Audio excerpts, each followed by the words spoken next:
Hey everyone, Gill Gross here. Post-match, Iga Swiatek versus Coco Gauff, 2022 Roland Garros final. If you're not here for spoilers, click off the video in 3, 2, 1. Iga has capped off one of the great runs of all time with the Roland Garros title, her second ever major. It is now a 35-match win streak. She passes Serena. She ties Venus. She's 3 away from passing Hingis, which would make it the longest win streak by any player after 1990. And it's another dominant scoreline. It is 6-1, 6-3 for Iga. So she goes the whole tournament dropping just one set.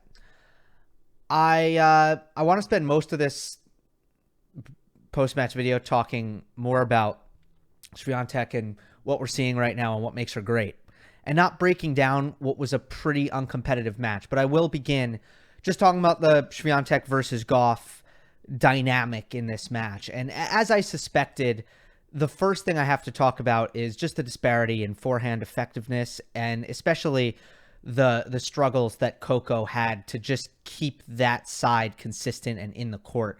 As I suspected, Iga's weight of shot and intensity was just a little bit too much for Coco's forehand to handle. Here you have a forehand that is hit with an extreme grip, with an extremely long swing path, and both of those two things don't lend itself well to pace absorption.